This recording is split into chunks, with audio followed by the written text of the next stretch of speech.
Bonjour à tous, je suis le Sinchi64 et aujourd'hui, comme un certain nombre de fois, je vais faire une arène.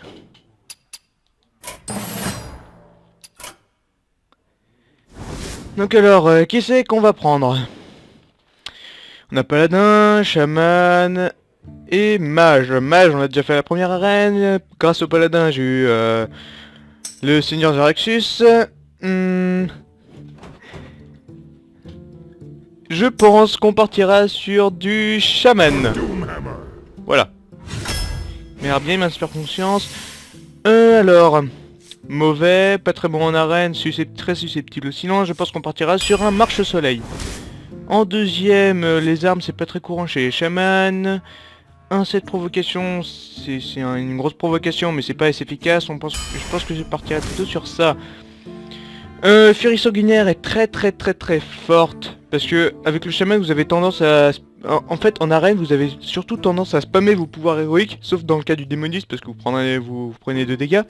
Mais dans la plupart du temps, vous spammez votre pouvoir héroïque. Et le pouvoir héroïque du chaman, ça invoque un totem.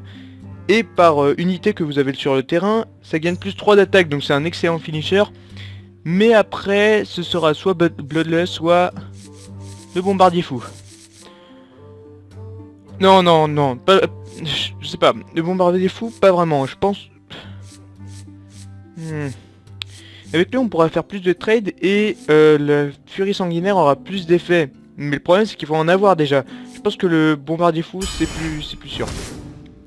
Voyons voir, les silences sont très forts. Lui, je suis pas sûr qu'il nous servira à quelque chose. Chercher des cartes, c'est bien aussi. Entre ces deux là, je pense que je partirais plutôt sur... Là,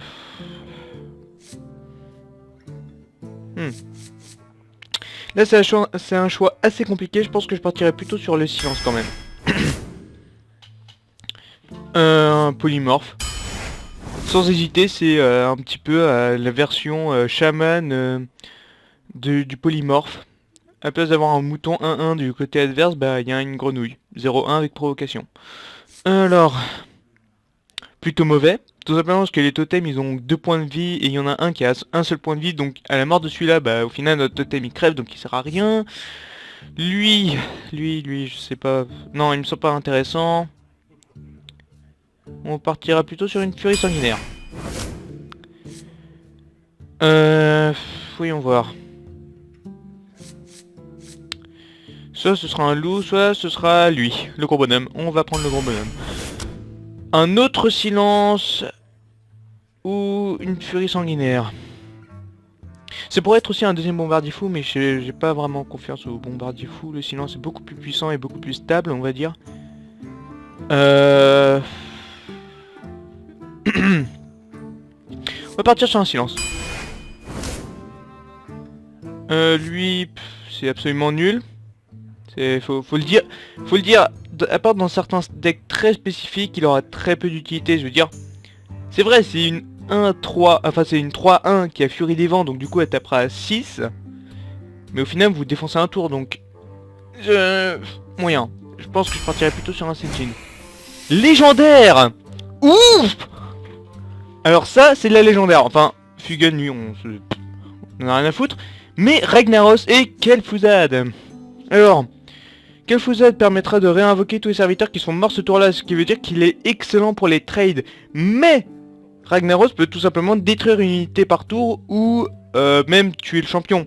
Un petit feu, parce que 8 points de dégâts quand même, c'est une 8-8 pour 8, qui inflige 8 points de dégâts à un ennemi aléatoire à la fin du tour.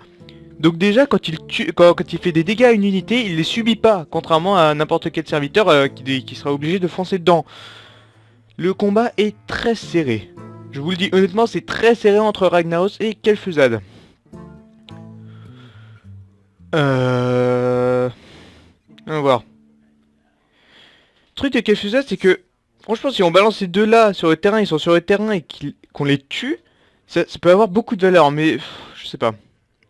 Non, je dis honnêtement, là, je sais pas, j'aurais plutôt un penchant vers Kel'Thuzad, mais Ragnaros en même temps, étant donné que c'est plutôt censé être orienté contrôle, On n'est pas censé prendre de dégâts avec nos serviteurs. Enfin, c'est très peu recommandé. Oh, c'est vraiment trop dur. On va prendre Fugun. Non, je rigole. Ah. Allez, Ragnaros. Je vais peut-être regretter ce choix. Mais je l'ai fait. Worgen. Oui, on va voir un Berserker, ça me paraît bien. Chevalier spectral. Franchement, c'est super. Je vais prendre ça. Donner plus de points de vie au totem, totalement inutile. La charge, ça peut être pas mal. Et un autre silence, on en a déjà 2. Remarque. Ouais. Est-ce que c'est vraiment rentable?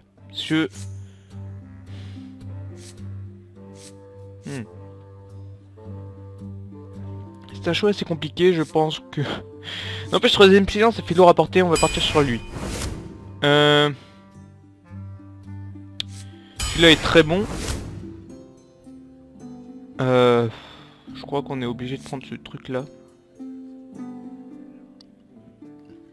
Parce que, ce qui est pas mal avec cette provocation, c'est que même si l'adversaire pose une créature pour 2 de mana, ayant 2 points de vie, elle va quand même mourir, même s'il n'a que 1 d'attaque, le râle d'agonie inflige 1 point de dégâts, donc au final il va quand même mourir. Je pense qu'on va prendre ça quand même. Encore un autre silence, mais oui bien sûr. Voyons voir. Il nous manque un petit peu du 4, parce que là je vais faire aussi un petit peu attention à la courbe de mana, ce que je ne faisais pas avant. C'était peut-être une erreur, je sais pas.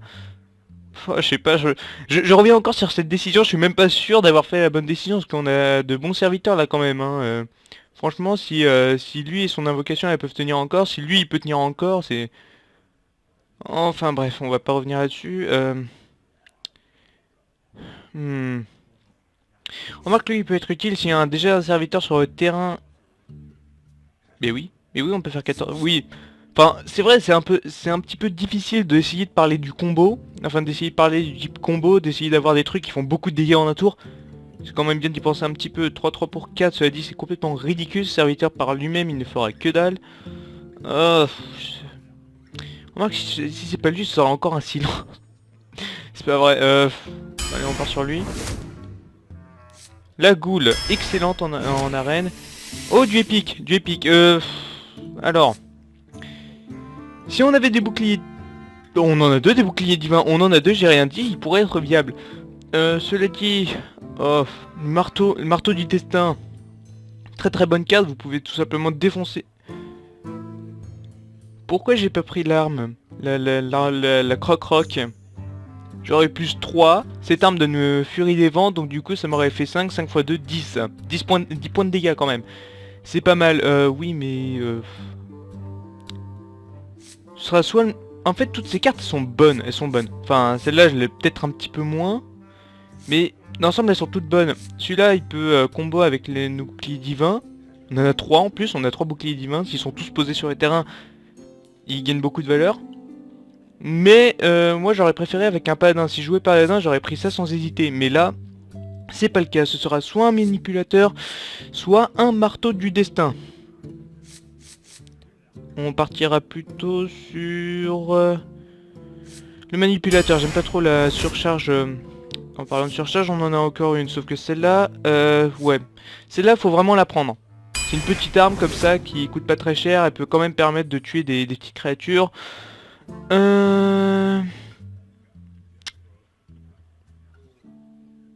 Faut essayer d'équilibrer un petit peu tous nos drops, quand même. Pour qu'on puisse à peu près continuer à jouer de manière correcte. Alors, voyons voir. Il peut être pas mal. Il peut être pas mal lui, parce que donner plus 2 d'attaque à un serviteur, c'est quand même pas mal. Plus 2 d'attaque, c'est pas... C'est plutôt gros quand même. C'est vrai que lui-même, il a pas d'attaque, mais donner plus 2 aux alliés à côté, on s'en plaint pas, quoi. Je veux dire, notre bombardier, il devient 5 d'attaque, il peut tuer un Senjin, quoi. C'est quand même pas mal, mais lui... Est-ce qu'il pourrait être pas mal? On a de la provocation et de la bonne provocation. Ouais, celui-là c'est un peu moyen, mais je veux dire, on a de la bonne provocation à part ça. Et aussi là. Mais je pense qu'on partira quand même pour le totem. Voyons voir.